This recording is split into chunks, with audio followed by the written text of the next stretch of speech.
Magandang umaga po, maayong buntag sa inyong tanan. Parang pareho lang naman sa Ilonggo ata ang salita dito, no?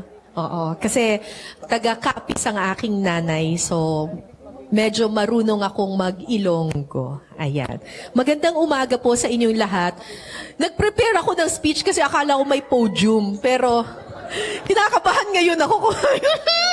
Sabi ko, hindi memorize. Sabi ko, nagkakaraming ngayon ako na paano ko ba ito hahawakan. Anyway, dito na lang. Diyan na lang muna siya. Bahala na po. Pag nagkamali po ako, ibig sabihin lang po nun ay, nakalimutan, tao lang po. Meron po akong pinrepare na slides. Thank God, may pinrepare akong slides. Tungkol sa service and volunteerism. Magkukwento lang po ako sa inyo. Malaking bahagi ng kung ano man ang alam ko about service and... Ay, nagkiklik mag-isa. Ako na lang siguro magkiklik. Kasi wala na daw script eh. So, baka mamaya may mga mali ako masabi. So, sige, go. Malaking bahagi ng nalalaman ko tungkol sa service and volunteerism ay natutuhan ko sa aking yumaong ina, si Karina Constantino David. Ang aking nanay, at alam po ito ni Sir Mayong, ay isang aktivista. At kasama nila Sir Mayong sa kalsada. Yung nanay ko po ay isang propesor sa Universidad ng Pilipinas. Siya rin po ay isang aktivista. At madalas po, kung hindi siya sumisigaw sa kalsada, siya po ay kumakanta o kaya naggigitara. Kung mag-google nyo po later on, maaalala ninyo, i-google nyo po Inang Laya, yung nanay ko po ang gitarista doon. So lumaki po ako na nakikita ko yung nanay kong lumalaban sa kalsada noong 70s up to the 80s. Pagdating po ng 1986 EDSA People Power Revolution, nabigyan po ng pagkakataon yung nanay kong maging undersecretary ng DSWD. Kaya naman, noong grade 6 ako, yun naman mula sa kalsada, yun naman ang naging environment naming magkakapatid. Pumupunta kami sa mga orphanage, nakikisalamuha kami sa mga batang kapuspalad, street children, etc. Si Mama rin ay naging secretary ng Housing Department, nagbibigay ng pabahay sa mga mahihirap. Kaya naman, noon pa man, alam ko na kaagad kung ano yung buhay. Kahit na I'm relatively sheltered in the university where we live in, lumalabas kami sa mga komunidad, gawa ng trabaho ng aking nanay. At palaging sinasabi ng nanay ko sa akin noon, ito lang ang sinasabi niya, maglingkod sa kapwa, maglingkod sa bayan. Huwag man lamang para hindi pa lumaganap ang kahirapan. Palaging sinasabi yan ni Mama, sa lahat ng desisyon namin sa buhay, laging kasama ang bayan, laging kasama ang kapwa. Kasi sabi niya, walang mahirap kapag walang manlalamang sa kanyang kapwa. Nung bata kami, I think I was 7 years old at that time, gumawa si Mama ko ng kanta. Pangarap kasi naming magkakapatid noon yung magkaroon ng maraming laruan at maging mayaman at masuot yung mga magagandang damit, ganon. And we were always asking our parents, ba't ganito lang? Ba't hindi katulad ng mga kaklase namin na may mga imported na gamit? Sabi nila, Mama, mas mahalaga na yung extra na pera natin ay itulong natin sa iba. So, hindi namin naiintindihan. That's my point na nagagalit na kami sa nanay ko. So, gumawa ng kanta yung nanay ko. Hindi po ako mahusay umawit. Hindi ko po namana sa nanay ko yon. Pero kung inyo pong pauunlakan, kakantahin ko po yung a few verses from that song. Wag na po kayong umalakpak kasi po, Diyos ko, hindi po talaga ako magaling umawit. Ang magaling kumanta yung nanay ko tsaka yung asawa ko. Ako po ay hindi. Pero, the song goes like this. May pa-hand gestures ako kasi pag kinakanta to ng nanay ko sa amin ay ganito, sabi niya. Kung ang pera'y 10, hindi pala. Kung ang tao pala muna. Sorry, take 2. Sorry, Mama. Okay. Kung ang tao'y 10 at ang pera'y 10 lamang at tigi-tigisa ang mga mamamayan sa ganitong sitwasyon, walang kahirapan sa ganitong sitwasyon, wala ring mayaman. Ngunit kapag ang isa ay kumuha ng 5, anong maiiwan sa 9 na natira? Paghahati-hatian ang naiwang pera. Ang 9 ay mahirap, iisa ang may kaya. Mahaba pa po yun, pero baka pumiyok na po ako. So, alam namin yun, memorize namin yung kantang yon na ang title po nun ay Sana'y Mayaman. Ewan ko kung nasa YouTube po siya or yung lyrics mag-google po ninyo. But it's basically a song about how each one of us has an obligation para mapaliit ang agwat ng mahirap at mayaman. Kung bawat isa sa atin ay kukuha lang ng sapat para sa atin at hindi man lalamang sa iba, baka mas kokonte ang mga mahihirap. So laging sinasabi ni Mama, maglingkod sa kapwa, maglingkod sa bayan, huwag man lamang para hindi lumaganap ang kahirapan. Palagi niyang sinasabi sa akin yon. Ngayong araw na ito, ang ituturo ko po sa inyo ay 3 salita. 3 salita po ito na itinuro rin sa akin ng nanay ko at ng mga komunidad at mga taong nakasalamuha ko over the 30 years of my career as a broadcast journalist. These are the 3 words that I will teach you.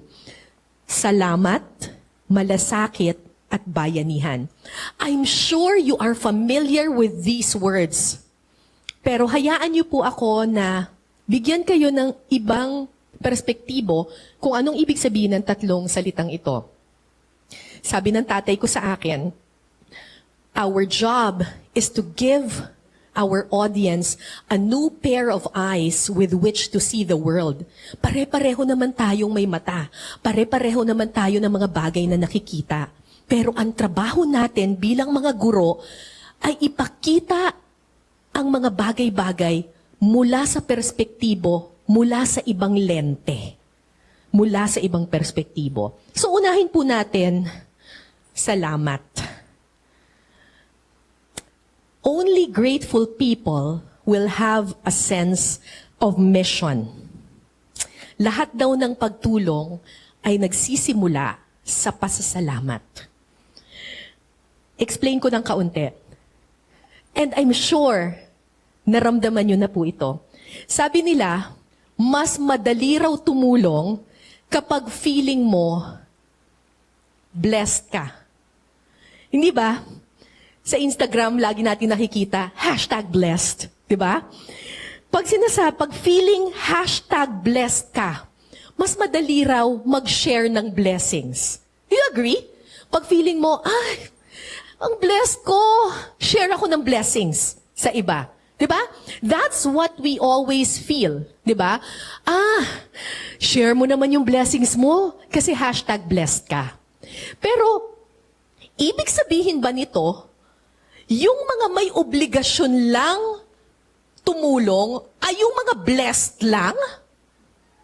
Di ba sa Bible sabi, much is required of the person to whom much is given.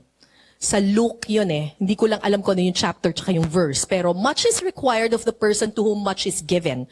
Yung taong biniyayaan ng napakarami, may obligasyong magbigay rin ng napakarami. So, ibig sabihin ba, kapag hindi ka nabigyan ng napakarami, wala kang obligasyong tumulong? Ibig sabihin ba yung mga mayayaman lang at may kapangyarihan ang pwedeng tumulong? Ang dapat tumulong? Kasi hindi ako #blessed. Hindi ko kailangan tumulong. Kasi hindi naman ako blessed eh. Is that how the world works? Parang, tama ba yon? To be honest, ako po, ganito rin ang paniniwala ko noon. Na parang, hindi naman ako may kapangyarihan, hindi naman ako mayaman. Ba't niyo ine-expect na tutulong ako? Pero pwede ako magreklamo. 'Di ba? Magrereklamo ako sa gobyerno kasi karapatan yan, dapat ginagawa yan ng gobyerno, sila yung nasa kapangyarihan eh. 'Di ba? Magrereklamo ako sa mga mayayaman. Share naman kayo ng blessings ninyo. Kayo yung mayayaman eh. Kami nga, wala nga kami eh. Bakit ako tutulong? Ganon din ang mindset ko noon na I do not have any obligation to help simply because I'm not blessed. Simply because kulang din naman ako eh. Mahirap lang din naman ako. But that mindset changed when I started living with the indigenous peoples of this country. Noong 2007 or hindi, nakalimutan ko na eh. More than 10 years ago, sabi dito sa script ko. 2014. Forgot. Noong 2014, nagpunta ako sa Cagayan Valley, up north, bandang Tugigaraw. Sa isang place na ang pangalan ay Peña Blanca. At doon ko nakilala sa isang community, in remote community in Peña Blanca, ang mga katutubong Agta. Dito sa community na ito, walang kalsada. Kailangan mong magbangka to get to that place. Tapos, one barangay to the next, bangka lang ng bangka. Walang kuryente, walang kalsada, walang ospital, walang health center, walang eskwelahan. Ang mga tao dito, yung mga Agta, ang trabaho nila, na mamana sila ng isda. Sa ilalim ng ilog, isda at saka, hindi ko alam kung anong tawag sa inyo dito, igat ang tawag sa amin, eel. Ganon din sa inyo, igat. Okay. So yung nasa ilog, kasi dalawa yung uri ng, magle-lecture ako tungkol sa mga igat ngayon. Dalawa kasi yung uri, sorry. I'm so sorry. Pero alam ko mas magaling kayo sa fisheries kesa sa akin. Pero dahil nasa pinasarap ako, I need to do this. Dalawa yung uri ng eel. Alam nyo naman yun, di ba? Yung nasa ilog tsaka yung nasa dagat. Mas malaki yung nasa dagat kesa dun sa nasa ilog, pero pareho silang madulas. Ba't kayo tumatawa? Totoo naman ah. Di ba yung eel madulas talaga yun? Oh. Hoy, hindi ako nagjo-joke. Wait lang. So, ganun yun. Tsaka yung moray eel, yun yung nasa dagat. Tapos yung mga igat, yun yung parang mas, slender sila.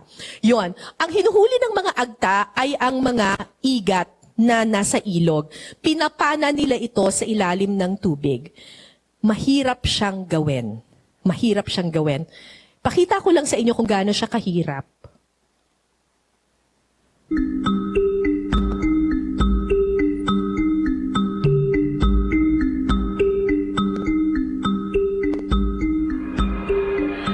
Isang licensed scuba diver. Hindi ako takot sa malalim na tubig at sanay akong sumisid. Pero kakaiba ang tatag ng baga ng mga Agta.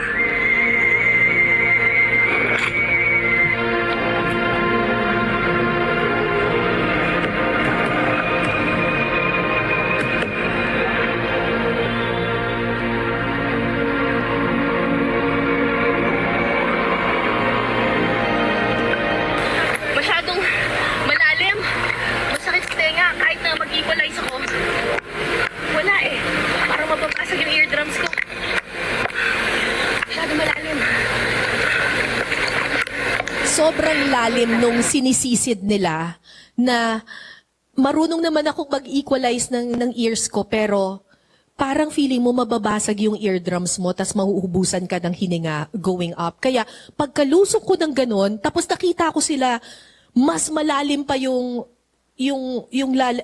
sabi ko, ay hindi ko kaya yan. Umakyat na ako. Kasi Kasi meron pa kaming suot na pabigat eh. May suot pa kaming pabigat para mas magsisid pa kami sa ilalim. It was just so dangerous. Tapos, ang matindi doon, pagkatapos naming sumisid dyan, hindi pa kami natapos.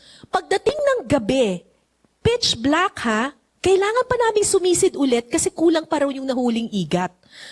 And believe it or not, yung 2 days na nagtatrabaho kami at naghahanap ng mapapa ng igat, ang kinita lang namin ay 500 pesos.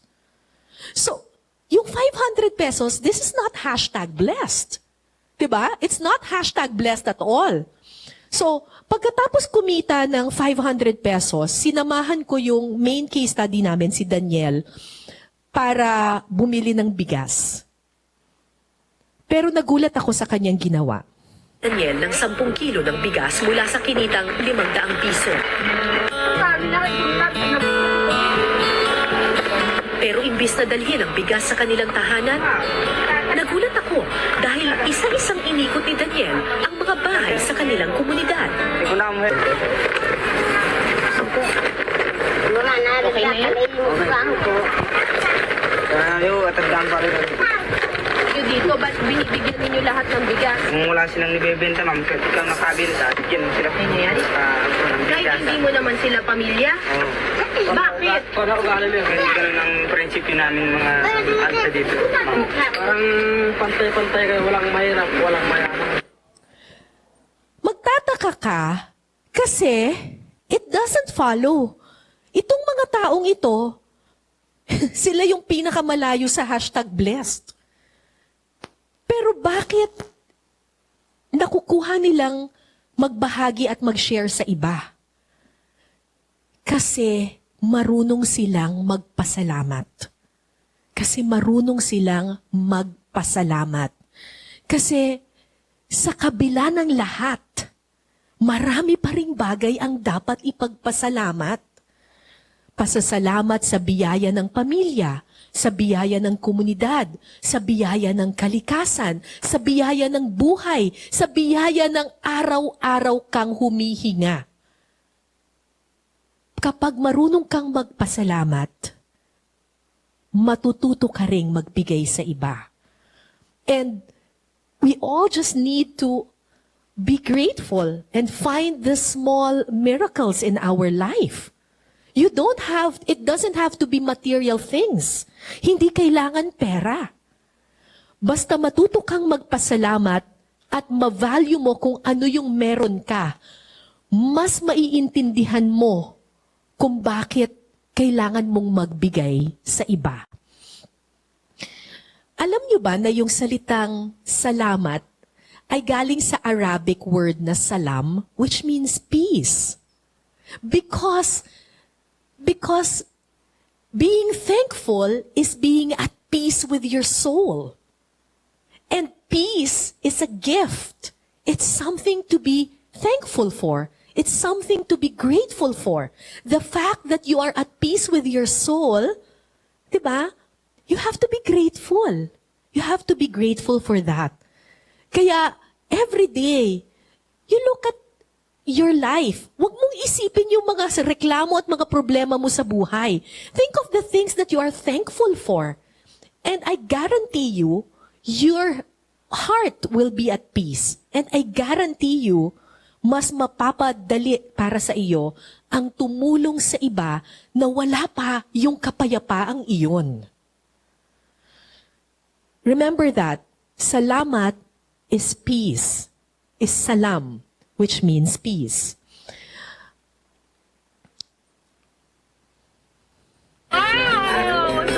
Makalipas ang 1 oras, iginayak na ang isang lumang papag. Kanya-kanyang bitbit ng kaldero at plato ang mga katutubo. Tagalog mo. At sabay-sabay na pinagsaluhan ang bunga ng kanilang pinaghirapan. Sa isang mundo kung saan palaki ng palaki ang agwat ng mahirap at mayaman, madaling isiping nasa pinakailalim ang mga katutubong agta. Pero matapos kong makipamuhay sa kanila, marami akong natutunan.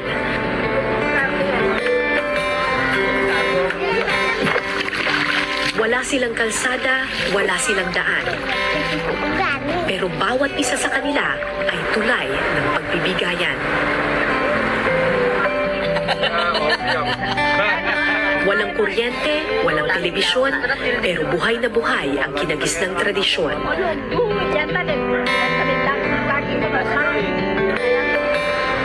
Walang mansyon, walang magagarang sasakyan, pero sa piling ng mga angka, walang maiiwan at walang malalamangan. Madalas silang tawaging mangmang at primitibo. Pero sino nga ba ang tunay na sibilisado? Sometimes, you ask yourself, itong mga taong ito, lagi silang sinasabing uneducated, but bakit parang mas matalino sila sa atin sa buhay? Bakit parang mas alam nila yung susi sa buhay? Nung ito 2025, and I'm sure some of you already saw this. This is just a stone's throw away from Jensan. About an hour from here, there is a municipality called Tiboli. And doon ko nakilala ang Team Horror. I call them superheroes without capes. Superheroes on motorcycles. Si Kuya Joel at ang Team Horror, 20 years na silang pumupunta sa mga liblib na lugar, sakay ng kanilang motorsiklo para pumunta sa mga liblib na lugar na walang mag-eembalsamo. Nagdadala sila ng mga ataol at ineembalsamuhan nila yung mga patay doon sa mga liblib na lugar. At based doon sa grabing ginagawa nila, barya lang yung kinikita ng mga taong ito. This is a clip from that documentary. Ilang beses kaming muntikan ng madisgrasya.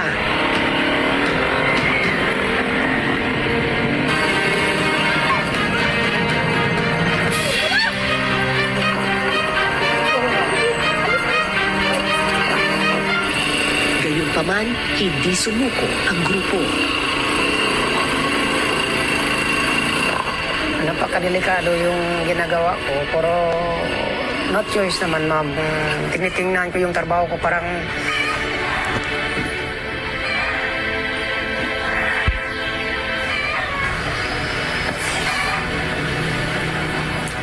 nasukod ako ba? Parang hindi ko na kaya ito, babi. Kasi wala akong magawa. Kasi yung tulutulugan ko mga tao. Sabi ni Mrs. ko, magtigil na ako sa trabaho na yan. Sabi ko kay Mrs. ko, kung mapahinga ako, paano na yung mga kawawang tao humihingi ng tulong dito sa akin? Maraming oras, maraming panahon nang kasama ko sila Kuya Joel, nagmomotor kami at nahihirapan kami sa daan. Palagi ko sa kanyang tinatanong, Kuya, hindi ka ba napapagod? Kasi ako mismo, isang trip pa lang napapagod na ako and he's been doing this for 20 years. At lagi kong tinatanong sa kanya, hindi ka ba napapagod? Kasi nakakapagod tumulong. I will be honest with you. Nakakapagod tumulong, pero bakit tumutulong pa rin? Now, pag umabot kayo sa punto na pagod na kayong tumulong, alalahanin niyo si Kuya Joel at ito lang yung lagi niya sinasabi sa akin. Hindi ka mapapagod, walang kapaguran hanggat may nangangailangan. Hindi ka pwedeng mapagod hanggat alam mong may mga taong umaasa sa'yo. That is real service. That is real service. Kung sa pagod man, minsan parang yung gusto ko nasabi ko, gusto masurrender na din ako sa trabaho ko. Pero ano pong iniisip ninyo? Ba't hindi pa rin kayo nagsusurrender? Kasi yung naisip ko yung tao kasi. Dati yung tao tumatakbo dito sa akin, pagkatapos umuwi na sa luhaan, parang ayaw ko, mami. Gaano man kalayo ang lugar, anumang hirap ang kanilang sinapit,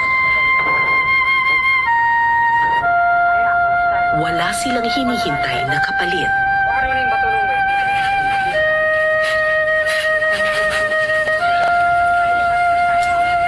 Ang mahalaga, mabigyang respeto ang patay sa huling sandali nito sa mundo.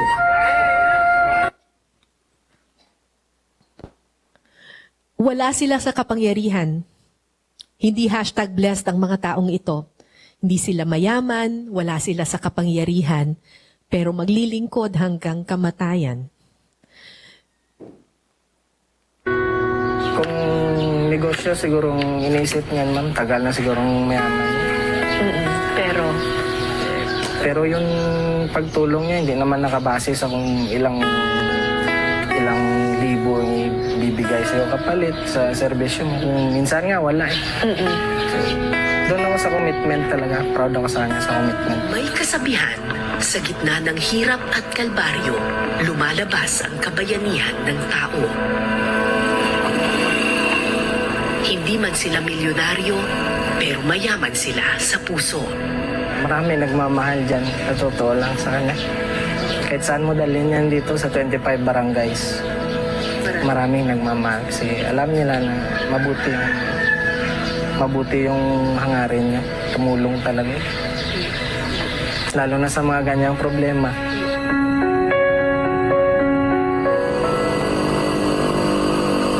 Silang mga wala sa kapangyarihan, pero maglilingkod hanggang kamatayan.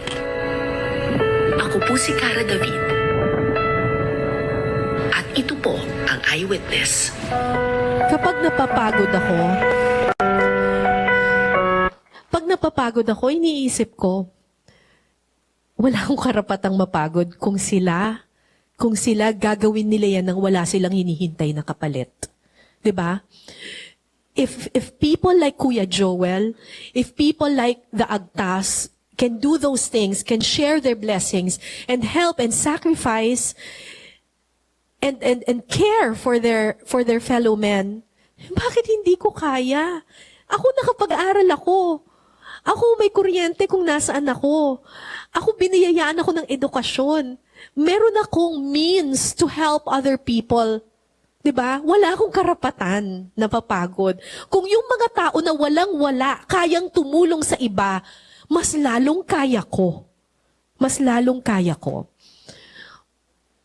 So, hindi ko hinihingi sa inyo na mag-drive ng motorsiklo, tapos pumunta doon at mag-embalsa mo. Hindi ko hinihingi yon. Hindi ko hinihingi sa inyo na mamana ng mga igat or tumulong. Hindi ko rin hinihingi sa inyo na ibigay lahat ng pera ninyo sa mga katutubo. Hindi ko rin hinihingi sa inyo na mamundok at iwan ng inyong mga pamilya. No, I am not asking you those things. Because sometimes, it's not just money. Minsan yung pagtulong, hindi lang nakabase sa pera at kapangyarihan. Minsan, isang simpleng ngiti, isang simpleng yakap, a tap on the back, or a simple, kumusta ka? Kwentuhan mo ko, makikinig ako. Minsan, it's just those things. It can go a long way. Pero dapat nandoon yung willingness to help. So, hindi ko inihingi sa inyo na bibigay lahat ng pera ninyo. Ang hinihingi ko lang sa inyo ay matuto kayong magpasalamat. Kasi kapag marunong kayong magpasalamat, matututo rin kayong magbigay sa iba. Matutong magpasalamat at buksan ng mata at buksan ng isip sa struggles ng ibang tao. And when you feel that you have more than enough, then it's time to give back. Alam niyo po, kapag nababasa ko yung giving back, may isang tao na naaalala ko. His name is Dr. Tipoy Villarino. He was top 9 in the 2019 Physician Licensure Exam. Si Doc Tipoy ay nakilala ko nung pandemic. And yan ang tumatak sa akin, sa aking isip, nung nakilala ko yung taong ito. Going back and giving back.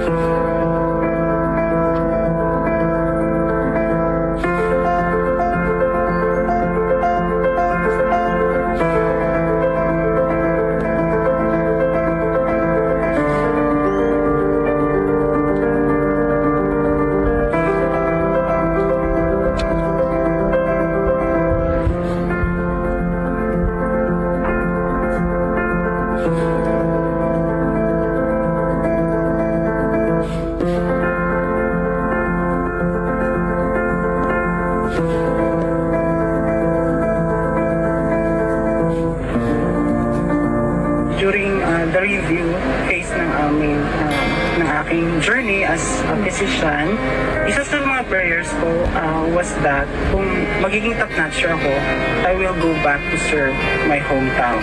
So yun yung panata ko sa Diyos natin, nababalik talaga ako dito.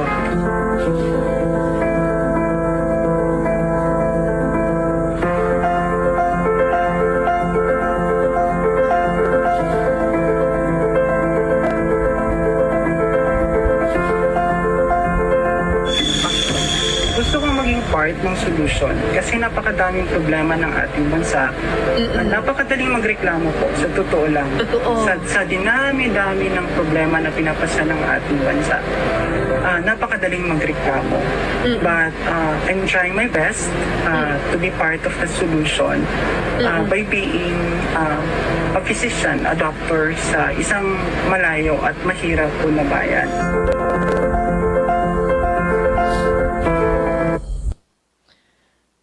Ulitin ko lang yung sinabi niya. Napakadaling magreklamo, pero gusto kong maging bahagi ng solusyon. Hindi ko sinasabing mali ang pagrereklamo. May use din ang pagrereklamo, pagpoprotesta. But do not stop at complaining. Do something. Do something. Okay, magreklamo tayo, pero maging bahagi rin tayo ng solusyon. Hindi lang puro reklamo, maging bahagi rin ng solusyon. Pero ang tanong ko, pwede ba talagang maging grateful, maging thankful? Pwede rin ba talagang tumulong even in the darkest areas and even in the darkest areas of this country? Pwede, kasi hindi mo naman kailangang maging milyonaryo para makatulong sa kapwa mo. At hindi mo kailangang maging politiko para makapaghatid ng pagbabago. Minsan nga, pag hindi ka politiko, mas nakakapaghatid ka ng pagbabago. Okay, may mga pinapatamaan na ako doon. Sorry po. But you agree, minsan mas nakakatulong pa yung hindi nagpapakapolitiko. But yes, paano dun sa mga lugar na sobrang in the darkest places of our paano kung kunyari kriminal ka? Pwede ka pa rin bang tumulong? Pwede ka bang magmalasakit? Can you find light in darkness? Can you be grateful even inside prison? Akala ko noon, hindi ito posible. And when I was assigned by GMA to the jail beat, merong beat na ganon, na lahat ng kulungan iniikot mo. Nung na-assign ako doon, sabi ko talaga, this is hopeless. This is a place where I will not, or will ever find hope. Mga kriminal tong mga to eh. 'Di ba? But again and again, I was proven wrong. Nung 2014, nakilala ko siya. Ang pangalan niya ay Petra Lukingan. At 91 years old, in 2014, she was the oldest female prisoner in the Women's Correctional. Convicted criminal. Ito ang kanyang kwento.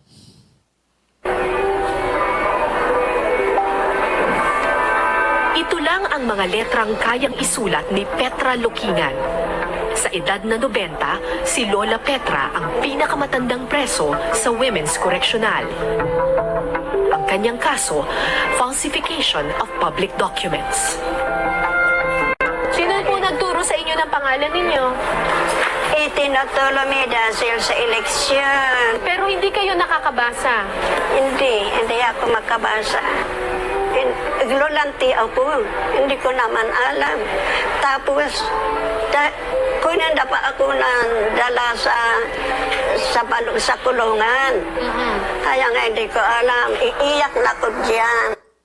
Yes, this is the Philippines, kung saan ang mga taong hindi marunong sumulat at magbasa ay pwedeng makonvict ng falsification of public documents. Hanggang ngayon, hindi ko alam paano mangyayari yon at paano mangyayari na dumaan ito sa lower court at hanggang sa na-convict siya.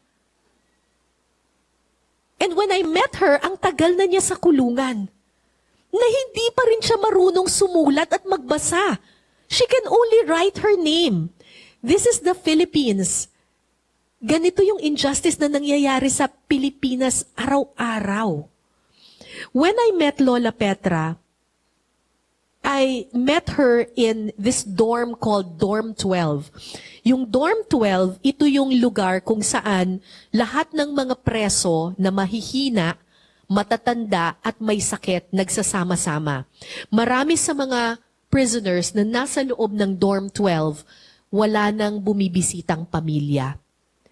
They're old, they're sick, kulang sa pagkain, kulang sa gamot, very, very lonely in the final moments of their lives kasi hindi na sila binibisita ng pamilya kasi itinakwil na sila. Si Lola Petra hindi na rin masyadong binibisita noon and so with other lolas there. Pero, alam niyo po, nakakatuwang isipin kasi doon sa loob ng Dorm 12, I lived there for like, balik-balik ako doon for 1 week. Nakilala ko silang lahat, yung mga lola. Tapos nakita ko, every morning, nagpapaikot sila ng bote ng mineral water. Ambag-ambag, piso-piso. Para sa gamot ni lola, kasi kailangan ng therapy ni lola, kasi kailangan ng pagkain ni lola, kailangan ng gatas ng isang lola. Ambag-ambag, kung sino man, sa loob ng kulungan. Sa loob ng kulungan, nag-aambag-ambag para sa isa't isa. And sobrang na-inspire ako. Sabi ko, grabe, this is already prison. Pero if you can find light inside prison, my God, wala akong karapatan na hindi tumulong sa iba.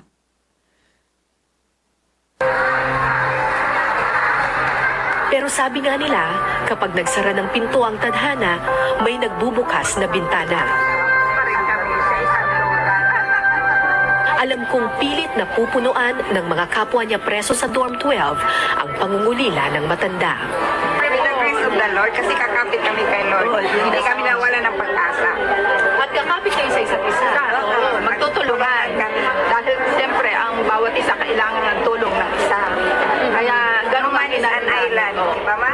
So kahit na walang pera at sa biyaya ng malasakit, mapapalaya nila ang isa't isa. Alam ko po na isa po kayo dun sa mga pinakamahihirap na dorm dito. Maraming mga matatanda, maraming mga walang dalaw, maraming wala nang bumibisitang pamilya, maraming wala nang makain na maayos. Pero dahil sa pagbibigayan at pagmamalasakitan ninyo sa isa't isa, kayo po ang pinakamayaman na dorm. Maraming salamat po sa lahat ng mga lola at sa lahat ng mga taga-dorm 12. Isa po kayong inspirasyon at lagi po kayong nasa mga panalangin namin. Thank you! I love you po! Ako po si Cara David at ito po ang Eyewitness. It's ironic that you can find compassion, love, compassion, and malasakit inside prison, but you do. Now I go to my second word, which is malasakit, na nakita ko sa loob ng kulungan. Pag titingnan ninyo yung salitang malasakit, pwede niyo itong hatiin into two, mala at sakit. Mala means parang, di ba? Parang, and sakit means pain, di ba? In English, malasakit is compassion. Com means with, and passion means pain. Kasi yung malasakit, hindi lang ito awa. Pag tinanong ka, ano ang compassion sa Filipino? Sasabihin mo, yung naaawa ka. Hindi po. Iba ang malasakit at iba ang awa. Yung awa kasi, naaawa ka lang. But it doesn't move you to action. Yung malasakit, hindi ka lang naaawa para ka ring nasasaktan. At kapag nasaktan ka, you will do everything to take that pain away from your heart. And what do? Tutulong ka dun sa taong yun. Kasi nasaktan ka eh. Pag tinulungan mo yung taong iyon, naibsan mo yung kanyang pain, naibsan na rin yung pain sa iyong puso. That is malasakit. Malasakit is the capacity to feel the pain of other people. And when you feel this pain, you go beyond what you are called for. You go the extra mile. Kahit hindi kasama sa obligasyon mo, gagawin mo. And for a long time, napabalik-balik ako sa dorm 12. Araw-araw, kausap ko yung mga lola, and I feel the injustice. Naawa ko sa kanila, naramdaman ko rin yung pain nila, nakaramdam ako ng malasakit. At hindi matanggal-tanggal sa puso ko. Umeri na yung dokyo, nag-rate na siya. Alam mo yon, pinraise ka na ng mga boss mo, nasweldohan ka na, pero masakit pa rin sa puso kasi alam mo hindi malaya si Lola Petra. Kaya when I was given the chance, many months after, I was given the chance to meet Pope Francis. I was one of the very lucky Filipinos na pinasakay sa papal plane para ma-interview one-on-one, makausap at makadaupang palad ang Santo Papa. Kinalimutan ko lahat ng mga prayers ko para sa sarili ko, para sa pamilya ko, sa mga kaibigan ko. At sabi ko kay Pope, please just pray for my friend. Her name is Lola Petra. She made you a small beaded cross. Binigay ko sa kanya. Pink na cross, ito po yun. Binigyan ko siya ng, ginawa ni Lola, and I gave him a letter and a photo. Sabi niya, what do you want, my child? Sabi ko, please just pray for this old woman. She's 91 years old. And please just pray for her. Gusto ko lang lumaya siya. Bumulong ako ng dasal. Sana nga totoo ang sinabi ng Santo Papa. Sana totoo ang kasulatan. Pinakikinggan ng Panginoon ang mga pinagkaitan.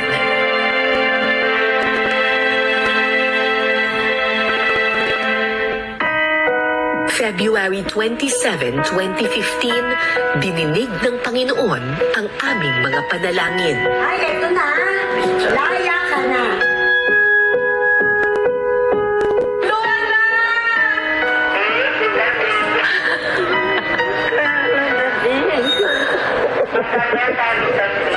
Wala na po kayo, Lola.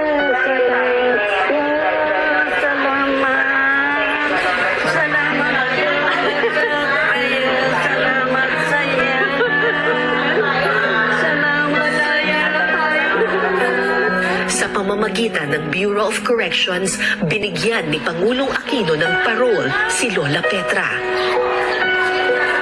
Sa wakas, malaya na si Lola.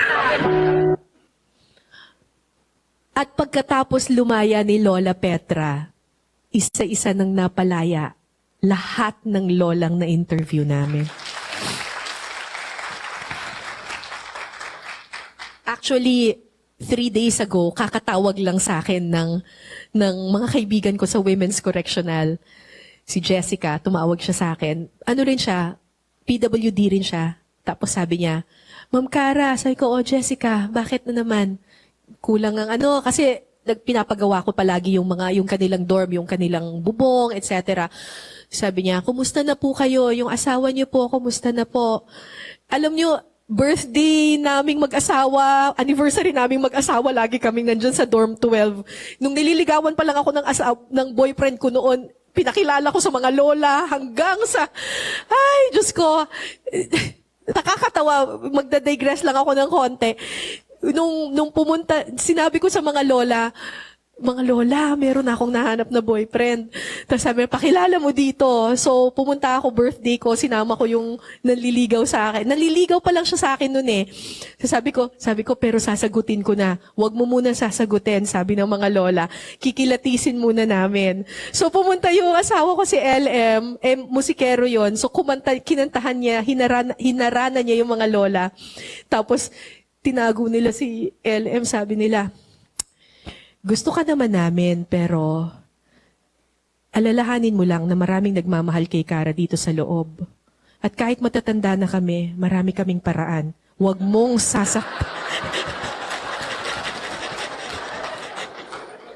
Huwag mong sasaktan ang anak namin, ang apo namin. Pag sinaktan mo ang apo namin, alam mo na, malaki ang women's correctional. Opo, Lola. Kaya ang bait ng asawa ko sa akin.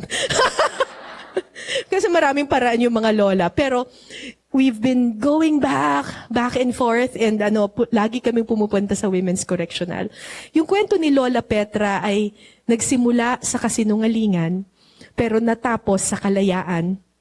At dahil sa pagmamalasakitan ng mga lola sa isa't isa, naging daan yung kwentong ito sa paglaya ng iba pang mga lola. 3 days ago nga, si Lola Ederlina was the last lola na na-interview namin na hindi pa lumalaya. Lumaya na siya. So, sabi ko, thank you, Lord. Salamat po. We dedicate this award to Lola Petra. Ang aming munting docu tungkol sa mga lola ng Dorm 12 nagkamit ng parangal sa New York Film Festival noong 2016. Matamis na tagumpay, pero para sa akin, ang paglaya ng mga natitira pang lola ang tunay na panalo. Kailan pa kaya ito darating?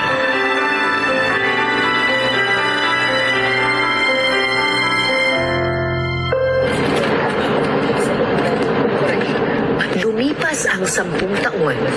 Kumusta na kaya ang mga lola ng Dorm 12? Kumusta na kaya si Lola Petra? Kasi po, nung una ko po nakilala si Lola, 2014. Sa isang liblib na barangay sa Baguio City ko natagpuan si Lola Petra. Lola! Hindi niya ako naririnig.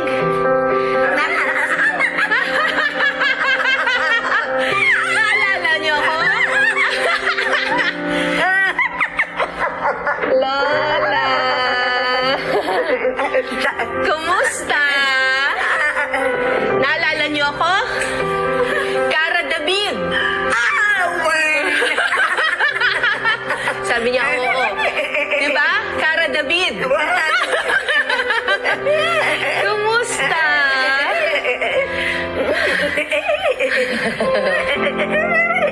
Ano? Iiyak? Huwag iiyak. So? Huwag iiyak. She's 101 years old. And sabi sa akin ng mga anak niya, sabi niya, bago pa ako pumunta doon, sabi nila, please do not expect her to recognize you. She will not recognize you in the same way that she doesn't recognize some of her family members anymore. And she doesn't talk, hindi na rin siya ngumingiti. So, please do not expect much. Yun ang sabi sa akin. Kaya nung nakita ko to, ay, grabe, after 10 years, naalala pa rin ni Lola. Naalala pa rin ni Lola yung araw ng kanyang paglaya.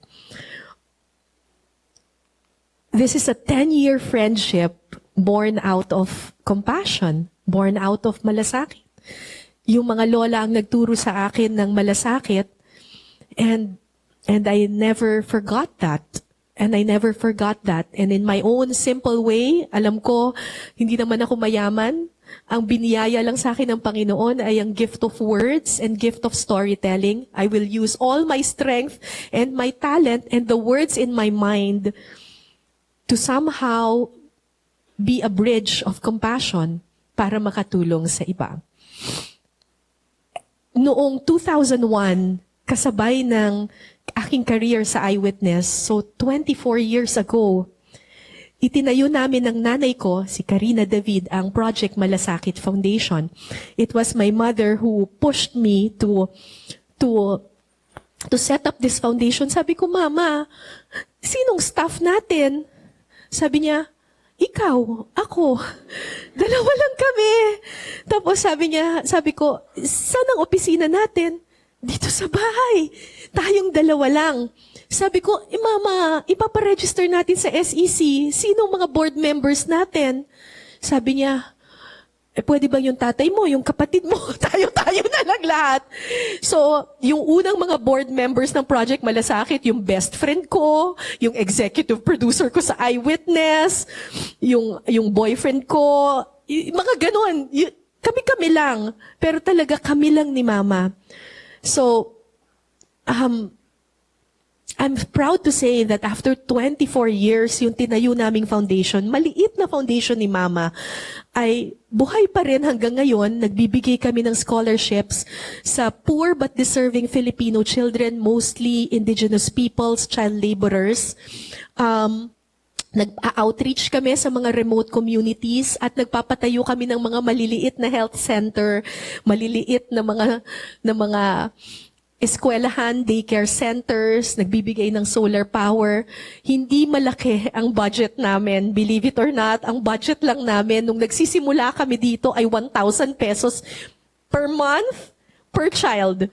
It's just 1,000 pesos. At ang donors namin, mga kamag-anak lang din namin. Kami-kami lang, mga kaibigan. Pag magbo-birthday ako, wag nyo na po akong regaluhan. Sponsor nyo na lang po for 6 months yung isang bata. Ganun lang ang hinihingi namin. It's a small foundation and hanggang ngayon we remain very small. We have 25 scholars. Maliit ang budget, pero malaki ang paniniwala namin sa power of compassion and power of education.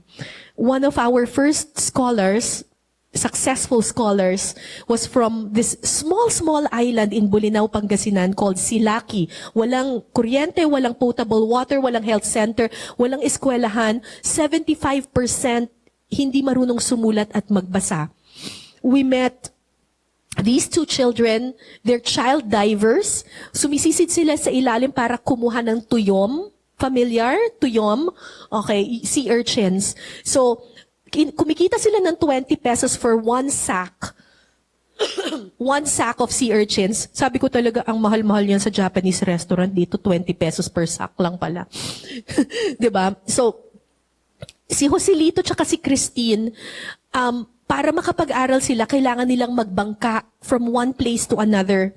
At may bayad yon. So, kailangan nilang kumita ng at least siguro 5 sacks of sea urchins para meron silang pamasahe at pambaon sa eskwelahan. Kinuha naming scholar itong dalawang batang ito when they were still in elementary. Elementary si Joselito, tapos high school si Christine. And 2007 ito, 18 years later, yung pa 1,000, 1,500, 2,000 pesos per month, ito na po ngayon. Si Christina ay nagtapos na ng education. She finished education and is now going to finish on her last year of her MA. Ganong level. Pero ang pinaka nakakatuwa dito, aside from being a public school teacher in Pangasinan, every weekend, umuwi siya sa isla. At nagtuturo siya, adult literacy, daycare, giving back. Kung ano yung binigay sa kanya ng Project Malasakit, yun naman yung ibinibigay niya dun sa mga bata ngayon. And si Joselito, that small boy, that little boy na kasama naming sumisisid para makakuha ng tuyom, is now a seafarer. I think he's now in Singapore, if I'm not mistaken. Nasa cargo ship siya. And sabi niya sa akin, ate, siguro mga ilang barko na lang magkakapitan na ako, te. So, nakakatuwa. And that's the power of that small ambag every month para mapag-aral ang mga batang ito. And I now go to our last word, which is bayanihan. Ang salitang ugat ng bayanihan ay bayani. Because lahat tayo ay pwedeng maging bayani. Ang nagturo sa akin ito, my favorite people, Kaya lagi akong nasa Mindoro. Nagtatampo na yung mga Kapampangan at mga taga-copy sa akin. Lagi daw akong nasa Mindoro. Ang mga katutubong mangyan ng Mindoro Oriental, I love them kasi I'm there 4 times a year and I just live with them for 2-3 days and I learn something new. They're called primitive, uneducated. Alam nyo ba, once upon a time, ang tawag pa sa kanila ay taong may buntot. Taong may buntot. Tinawag silang ganon. Kasi parang malapit sila raw yung karugtong ng mga unggoy. Bago raw naging tao ang mga unggoy, dumaan daw muna sa pagkamangyan. Ganon yung pagdidiscriminate sa mga taong ito. Pero sila rin yung pinakamatatalino sa aking palagay. I'm sure na panood nyo na po ito, but I will never stop letting people watch this documentary, Ambulansyang Depaa. 4 na oras po ang lakad. Oo, pag mahina ang lakad. Pero pag mabilis, mga 3 oras. Pero matagal pa rin yun kung emergency. ay talagang walang magawa na kami ito. Dahil ang Umaabot ba or may namamatay sa... yung iba hanggang sa kalagitnaan ng daan na lang, patay na. 10 ilog pa raw ang tatawirin namin. Mahigit 3 oras pa ang kanilang papasanin. At gagawin nila ito ng libre, kaduguman nila o hindi, ang pasyente. Meron na po bang nakatoka na nagbubuhat o binabayaran po ba yung nagbubuhat? Hindi man. Parang voluntaryo lang Sadya talaga yun ang kaugalihan namin. na ano. Tulong-tulong pag may problema ang iba sa amin. Gaano man kalayo ang aming nilakad, wala akong narinig ni isa man lang reklamo. Okay, sige po. Kuya, saan po ang daan? Paakyat? Paano yan? Uy, Diyos ko po. Ah! Ay! Sus Maria! Kaya ito. Ay!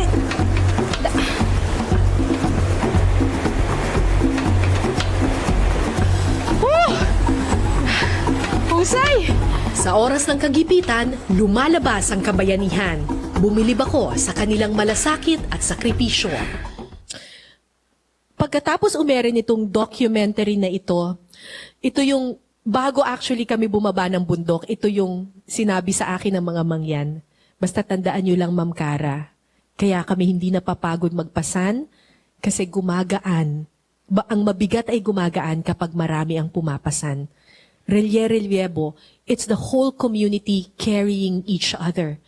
At pagkatapos umerin itong documentary na ito, naisip namin, paano ba natin mapapagaan yung pasan ng mga mangyan?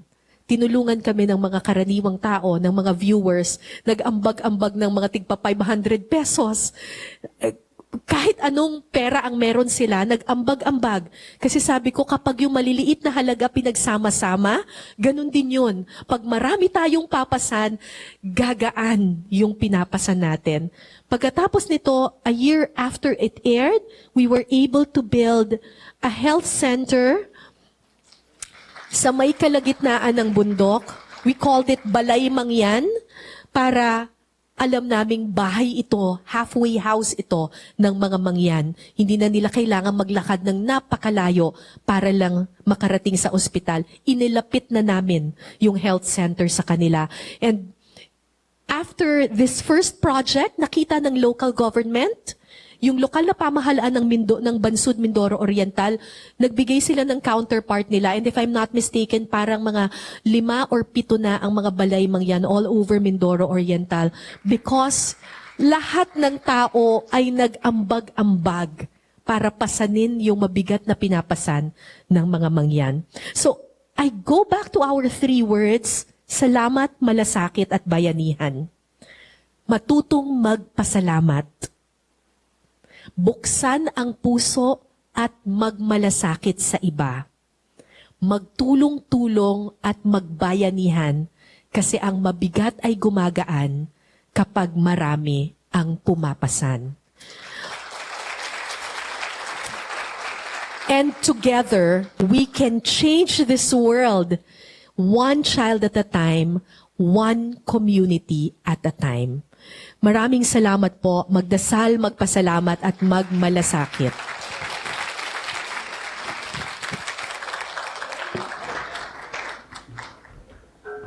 There you have it, ladies and gentlemen. Professor Cara C. David!